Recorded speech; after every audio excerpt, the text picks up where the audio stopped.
We are here today with Martin Owton, who informs me that he has a cake to bake, which is terribly important, but we'll talk about books instead, because I suppose that's what we're here for. So tell us a little bit about yourself and what you're working on at the moment besides cake baking. I'm sorry, I'm very interested in this cake. I have no idea why. Okay, yeah, it's a Jamaican fruit loaf. Ooh. By the sound of my voice, you'll probably have deduced I'm an English writer. I live here in the south of England. My real life job is as a drug designer for Big Pharma. Uh-huh. I've been writing since mid-90s when I got thrown out of my own band for not being good enough. I currently have 3 books out. There's these 2. Oh, look, you've got covers. Which are my Nandor Tale series. I've also got a contemporary fantasy out called Shadows which features the area around southern Hampshire where I grew up and real chemistry. The Nandor Tales are non-epic adventure fantasy. They're a bit of a throwback to the sort of 1980s, 1990s stuff where it's an adventure of a small group of people for whom the stakes are very large, but if the bad guys win, winter doesn't come. Oh,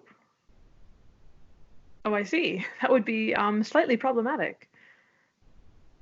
Well, yeah, I mean, I deliberately didn't want to write another Lord of the Rings, Wheel of Time, right, Game of Thrones kind of thing where you've got this overwhelming evil and the Dark Emperor and his army of undead penguins will take over the world and enslave everybody. It's an adventure story in a setup which would be familiar to people who like Game of Thrones. But yeah, it's small stakes. As the bad guys win, the world keeps turning. Okay. Which, of course, did me no favors because by the time my agent was putting this on the market, all the fantasy editors wanted huge 12-volume tomes of this overwhelming evil. And I don't have that. It's an enjoyable, well-told story, I hope. And it does suffer a bit from having been written a while back and tastes have changed. Mm-hmm. Although, given how many niche genres are out there within the fantasy world, I think it's probably perfectly acceptable because you do get tired of the very overwhelming evil coming to attack you again sort of a thing. Yeah. Yes, yet another undead necromancer and his zombie army. Yeah, and I did not want to write that. Mm-hmm. And it's almost a sort of fantasy level James Bond kind of adventure. You've got a very, very capable young hero who gets involved in somebody else's problem, tries to solve it and makes it worse, and things get more difficult for him. And so there's a series of adventures of that where he's running into his own old enemies as well as the new ones that he's made. And there's magic, there's a bit of romance, and lots of sword fights, and there's a sequel. And it was good enough to get me representation with a good agent, but despite going to serious discussions at 4 major publishers over the years, nobody actually bought it. So I ended up with a small press. That came out in 2016. The guy who was running the small press developed health problems and wanted to get out of publishing. So now I have it back and it's self-published. Well, there you go. Not a bad way to go, after all. Well, it's still a struggle getting anybody to notice it if you don't have a publisher's marketing department behind you, plus the cachet of you're professionally published. So there's an expectation of a level of sophistication about the writing, which is no longer necessarily true, certainly of some of the self-published work I've read, some of which is every bit as polished as stuff that's coming out from the major publishers, and in some cases more interesting. Mm-hmm. Yes.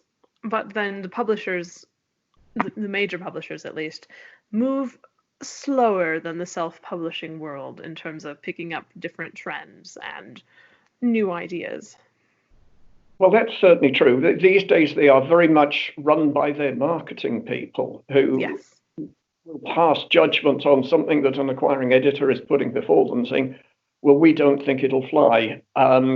What's it like? Or in the case of one very good friend of mine who had, back in the mid-2000s, a very different novel about elven bikers in the UK.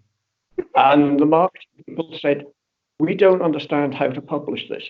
Now, 10 years ago, before that, the publishing director would have just handed them their cards and said, fine, we'll employ some more marketing people. But these days, you don't do that. And when they say, we can't see a market for it, it doesn't get bought. And I'm still told by my agent, who I do still have, patient man that he is, that the publishers still want epic. Big doorstop tomes are still where it's at. Because after all, they're filming the Wheel of Time. Are they? Oh, that's new. I haven't heard that. Yeah. They're doing a Game of Thrones job on it with I think it's going to be an extended TV series. No, The Witcher is doing very well on Netflix. And so, yeah, big adventure stuff of the fall of kingdoms, the death of gods. That's where the marketing's the market. So that is currently what I'm writing. I have a third draft of a new book, which will go to the agent sometime relatively soon. Scary prospect that is. And that is epic. It's multi-point of view, far more so than the Nandor tales, with great sweeping battles and nation against nation, and maybe this time somebody will say yes, and then I'll have to write 5 more of them. Oh no! Oh no! That is always one of the problems with getting interest in the first book. Is you have to write more now. It's not it's not that I mind with the guys in Exile. I enjoyed writing it. And after all, I did write a sequel and finished it even when I knew that the first book wasn't going to get picked up, basically because I decided at that point, if I'm going to self-publish, I'd better have a second book about them. Right. There was going to be a third book. There still could be if enough people came and offered me money. But frankly, the sales of the first book have been rather disappointing, even though the reviews are good. The sales of the second book have been not nearly as good, and even though I think it's actually a better book. Maybe one day I'll pick up writing a third one. It depends whether the current project gets picked up, because if that does, then that's what I'm doing for the next 5 years. Yeah. Which ought to keep you busy for a while, or, well, one hopes. Oh, I'm sure it would. I mean, I'm a gentleman of leisure these days. I write fairly slowly. If I do 1,000 words a week at this point, that's a fairly standard week. I know people who do that in a couple of hours. Yeah. I have subscribed to have them terminated, but the hitman hasn't managed to catch up with them yet. I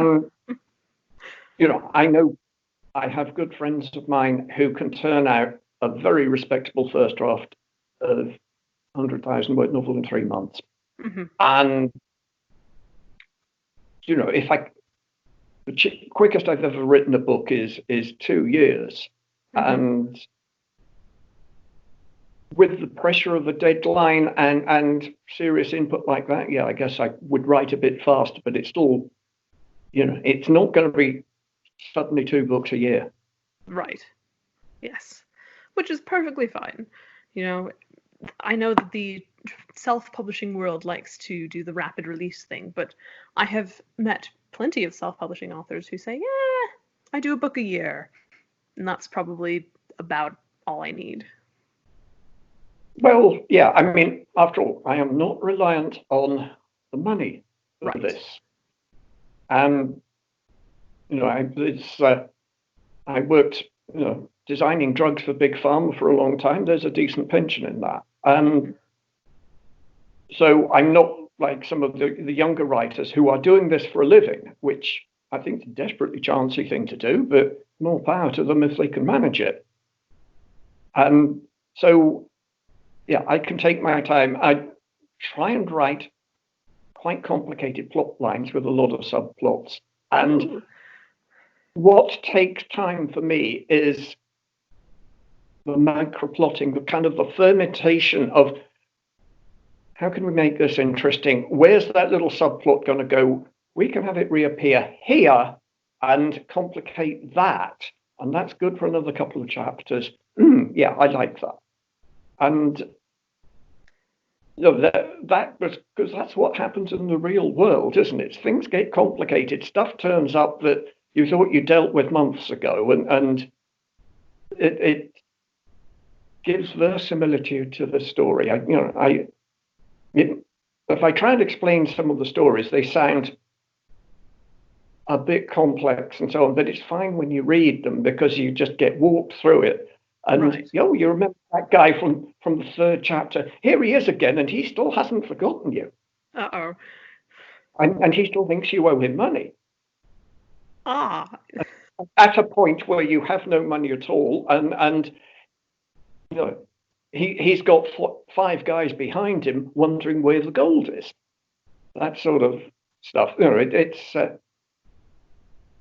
It keeps plots rolling, and it keeps, I hope, the readers interested and stops them from guessing what's going to happen at the end. Aha. Aha. So you've got tricky plot twists up your sleeve. Yeah. I mean, I will. They're not plot twists just for the sake of it. They reflect complicated lives and situations. Right. Naturally. Okay, I'm a little curious about your contemporary fantasy. You said it involves real chemistry. I've never actually seen a fantasy with real chemistry, so you have to tell us a bit about that. Well, the central character is a postgraduate student of chemistry at Southampton University, where, incidentally, I did my PhD. Now, in that southern part of Hampshire, there's an area called the New Forest, which is, unsurprisingly enough, a forest.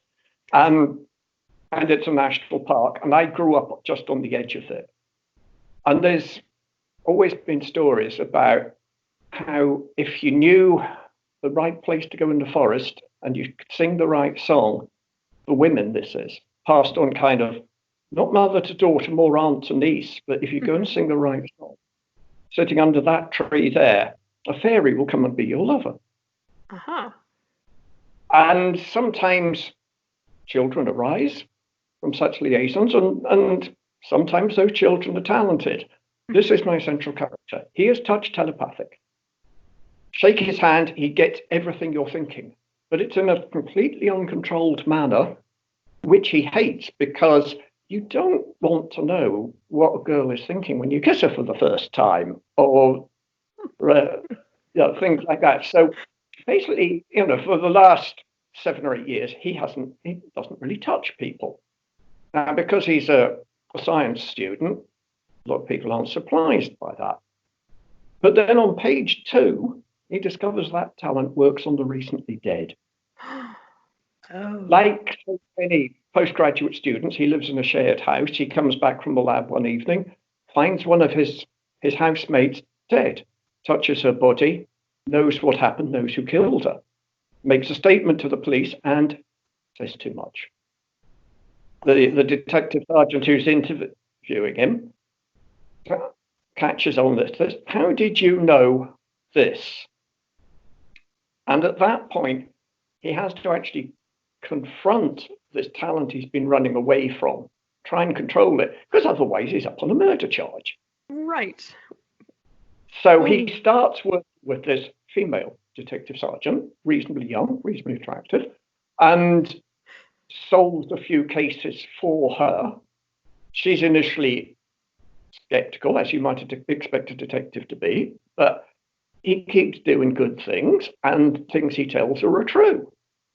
And then one morning she calls him up, taking him to the mortuary at the local hospital, and there's a middle-aged woman there who's been found beaten to death out in the country. Lays on the hands to find out what happened and discovers that she was meeting her fairy lover. Oh. And coming away from that, she was attacked by something that doesn't belong in this world. Oh. And then more of them start turning up. And it seems very clear that someone or something is killing off these women who have fairy lovers. And of course, he is the only person really in a position to know anything about it. The police start a serial killer inquiry, as obviously they would, but they are not looking for something that doesn't come from this world. Oh. And the only person who can help him with this and help him control this talent, which he's struggling to work with, of course, is the fairy father he's never met. Oh my goodness, there's so many things going on. I love it. Well, and you know, it was good. My agent put it around and nobody bought it. We did get to an acquisitions meeting at one decent publisher, but they ended up saying it's too similar to something they've already got. And so, yeah, he handed it back to me and says, well, you know, if you can sell this yourself, then go ahead. And so that's out with Crossroads at the moment. Mm-hmm. And I'm halfway through the sequel of that. That book is called Shadows of Fairy. Okay. And yeah, it's good because my agent made me rewrite it 3 times. And in the year of that book, he probably missed the wave when the British publishers were buying that sort of stuff. Mm-hmm. And it wasn't tried on the American market. And as it was the view of my agent and also a major US agent that I spoke to, that American editors didn't want contemporary fantasy that wasn't set in the US. Nonsense. Despite Harry Potter and Doctor Who and stuff like that. But that was the view, and so it wasn't punted at the American publishers. Well, that's nonsense. I mean, it could actually be true. I don't know, because I don't tend to know what goes on in the minds of publishers, but I think that's just silly. So. Well, yeah, I felt I would really hope that one was going to actually take off, and because I was very happy with the book that we ended up with, and there's a lot of me in it because I did my PhD in chemistry at Southampton. I was brought up around there, and it uses real settings from my childhood and growing up, and also the city of Southampton hasn't really been used as a backdrop for stories, and I'm not aware of anything much that in contemporary fantasy that has been set in that area at all. Mm-hmm. So, and again, the sales on that have been slow. There's been some good reviews. There's been some less good, and I'm still interested in the characters, and that's why I'm still working with them. I need to make a policy decision as I get towards the end of that book as to whether there's going to be a 3rd book in the series. Again, this is going to be driven as to whether the new epic fantasy project gets picked up or not. Right. If it does, as I say, if somebody's actually had me sign a contract, and of course, somewhere on the back of page 3, there's a deadline for the next book, then I'm not going to be writing about chemistry students who are touch telepathic in Hampshire for a long time. Right. Yes, that could be a little bit problematic for the continuation of these other series.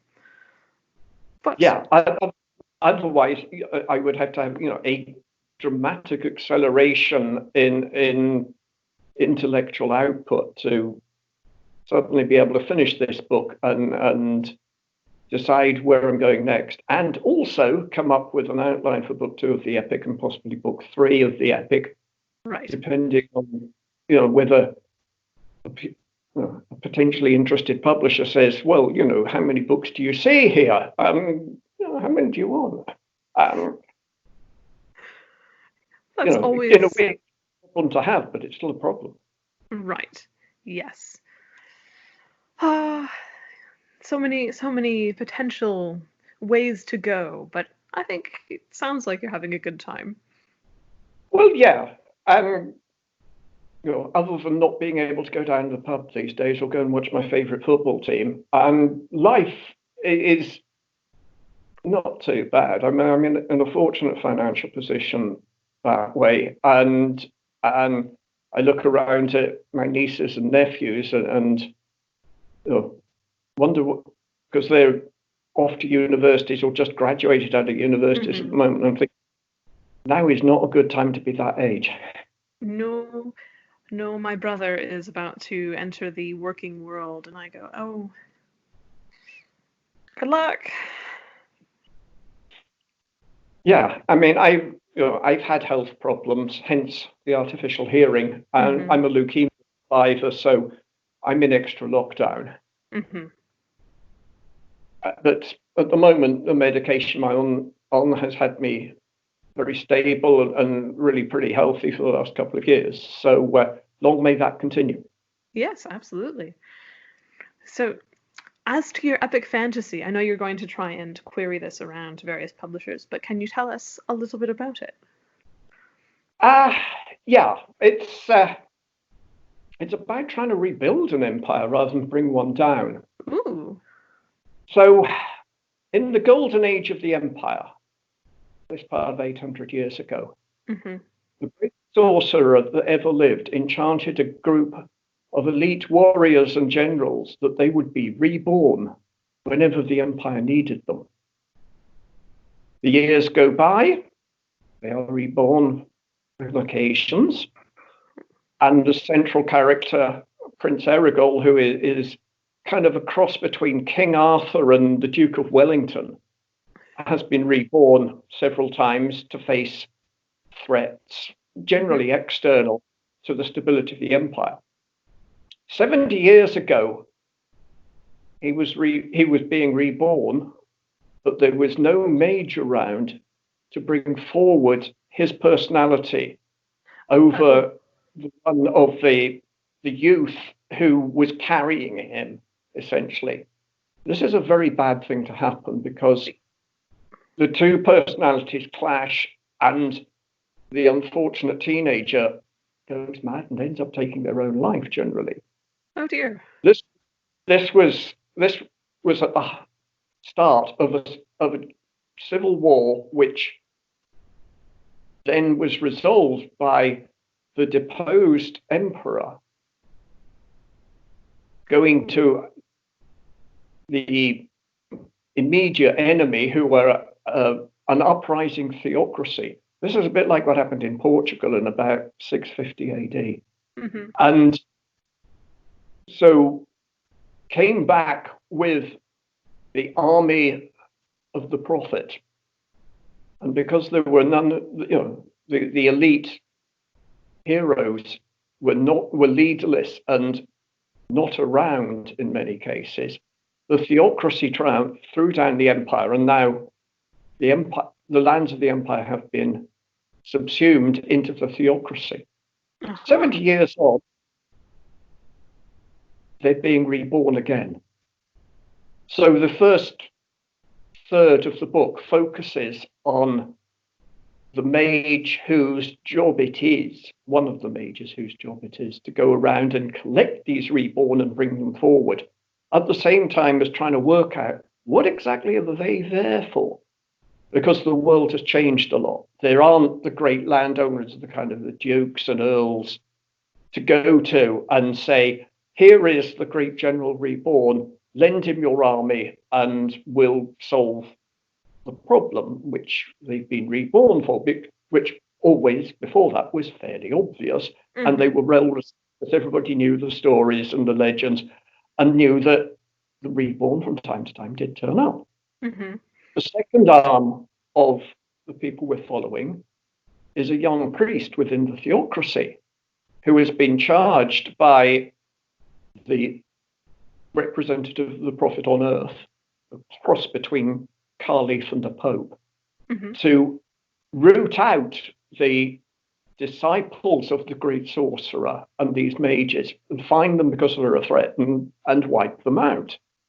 So that's the second part of it. The third part of it, which initially seems unrelated, is following another pair of mages who are beyond the mountains, working with the plains people to unite the tribes and bring a great army through the mountains to assault the lands of the empire. And so they're doing that and setting up the great Khan of the plains, helping him win his battles so that he dominates the tribes and they will unite under him to produce a large enough army to be a serious threat. And so that's what's happening with the three major arms of it. So we've got quite a lot of point of view characters. We've got a couple of the reborn. We've got these mages on the plains. We've got the priests who are slowly discovering the truth behind the stories. Of course, when the theocracy took over, they might have taken over the imperial archives, but they didn't keep the archivists, so nobody knows what's in the imperial archives. And so, yeah, there are records about where the great library of Zaros is, but nobody actually knows because all this has been lost in the confusion of it. So there's a certain amount of detective work on behalf of the priests. There's the mage who's collecting the reborn and has to individually go and find them in a society now where those mages are an outcast and seen as a threat to the priests who are in charge of everything. So it's not exactly uncomplicated. Wow. Oh, that sounds really fascinating because, okay, there are a lot of epic fantasies out there about, we'll just poke at the seams until the empire or whatever large entity collapses. This one's rather different. Also, if you're going to take over a place, don't destroy the librarians. Nor the tax inspectors, because that's where your money comes from. Precisely. Oh gosh, I hadn't even considered the tax inspectors. Oops. Well, this was one of the things when the Western Roman Empire collapsed, and particularly in the Roman lands of Africa and in Iberia, that the people who took over, whether it was the Arabs or the Goths, they kept a lot of the Roman structures. They kept the tax records and carried on employing the tax inspectors because they were the ones who were paying for their nice villas and knew how they kept all the laws because everybody was used to them. Right. So you just really got a change of ruling class, and in terms of when the Arabs did, of course, obviously the religious practice, but a lot of the other laws didn't really change. They're really quite recognizable a couple of centuries later on.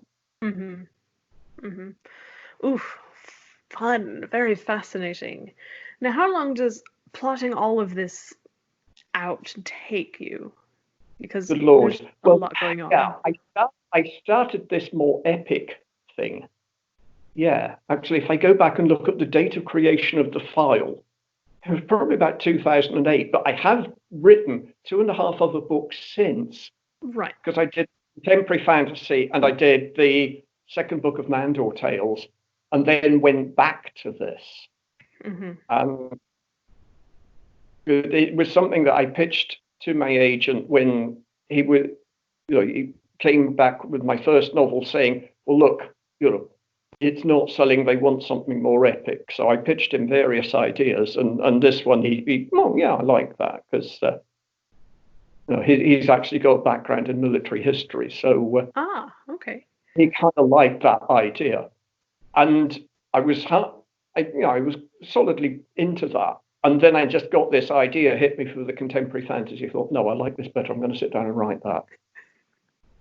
And so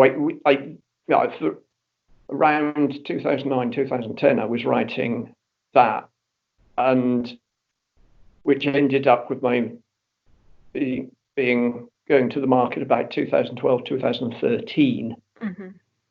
I got sick in 2014, which rather put the mockers on quite a lot of my writing for a while. Oh, right. Yes. And then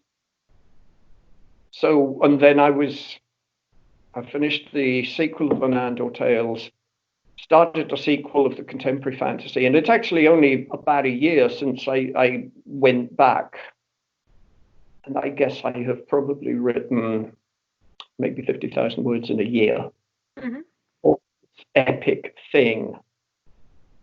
And it's now up to third draft. I've got a bunch of beta readers. I've got a long-time critique pal who has a couple of series out and who has read everything I've written for about the last 22 years and who's very good. She doesn't necessarily write exactly the sort of stuff I write, but she gets it and is very good at putting me right, because I'm a plot-driven writer, and almost all my rewriting work is about characterization, deepening and nuancing the characters, particularly when you've got a big thing like this with multiple points of view, is trying to make them different. You really should be able to, when you read the dialogue or their thoughts, identify which character it is without seeing the name. The best writers can do that. I'm not convinced I can, but I'm trying to. Mm-hmm. Yes, there's so much going on with plot that it often, I find, overwhelms things. But if you can figure out the character, then I think the plot goes more smoothly. Yeah, I mean, if you think about my central character, the reborn general, who, he's probably back for his 7th or 8th time, never lost a battle in that time. But basically, there is the guy who's seen it all. Mm-hmm. Death has far less fear for him than for us who don't know that there's something beyond. He knows he'll be back again sometime. Mm-hmm. And of course, he is in a new situation, because previously when he'd come back, it was into the Empire where he was known about, he was accepted and almost expected. Mm-hmm. What kind of a guy is this on a one-to-one basis? He's a highly successful general. He's not going to suffer fools gladly, but he's going to listen to people a lot. I'm trying to make him seem very calm and collected, even though he's currently living in the body of a 17-year-old. Oh dear. This is a guy who has got 200 or 300 years experience of life lived. Mm-hmm. Likewise with the mage, who is initially charged with collecting the reborn. She's 600 years old. Oh. And has also seen it all several times over, but still manages to retain hope and joy in people. Mm-hmm. But these are exceptional people. They're not going to be like the guy that you meet in the office or on the street corner. Right. Oh, fun. Although after 600 years, you'd think she'd get a bit of a break trying to bring these people back. Well, yeah. And previously, in the golden days of Ed, this was easy, because being a mage, a disciple of Zaros, was a position of honor. And people didn't get in her way. They did what she said and opened doors for her.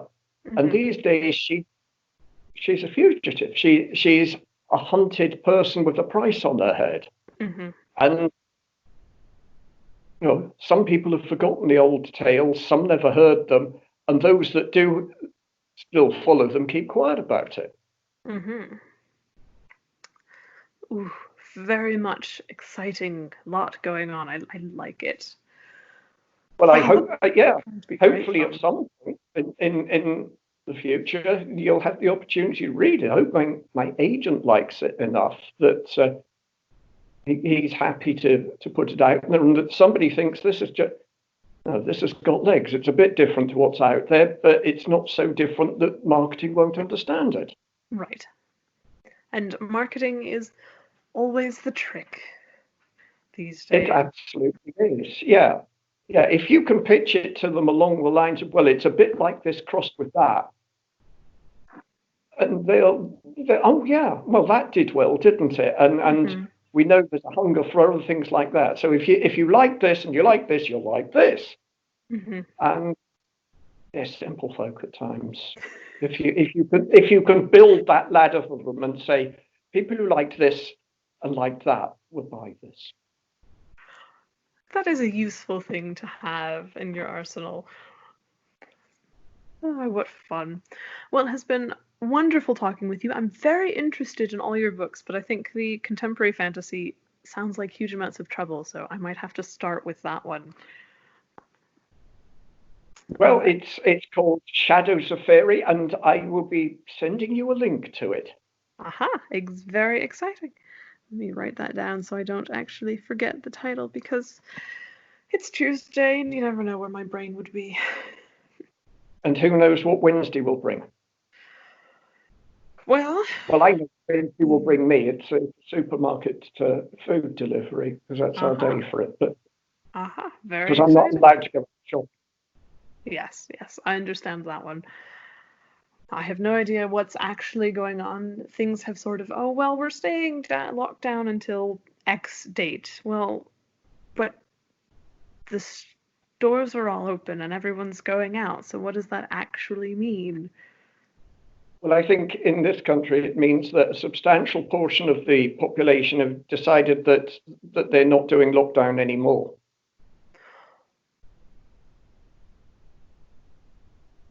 Yes, that's probably what it is here as well. And I think I'll just stay home for a while longer. Yeah. Yeah, I get less choice about this. I'm aware that with my damaged immune system, it would be a very bad thing if I caught this. Oh, yes, I understand that one. I have enough autoimmune issues to not anywhere near this. Yeah. Well, it has been great talking with you. Is there anything else you'd like to add, writing related or otherwise? Well, only buy my books. They're wonderful. Mark Lawrence. And they have great covers, by the way. I do like those. Yeah. Well, yeah, these were done by the small press, and I liked them enough that I bought them. And various people have said, "Oh, you should get another cover," and I said, "Oh, yeah, quite. I got used to these." I don't. You know, you look at the covers, and there's not too much doubt about what kind of story it is. Yes. Yeah. So from that point of view, they're doing their job. Right, which is precisely what you need them to do. Yeah. Okay, well, it's been lovely talking to you, and have a lovely Tuesday. And you as well. Enjoy the afternoon.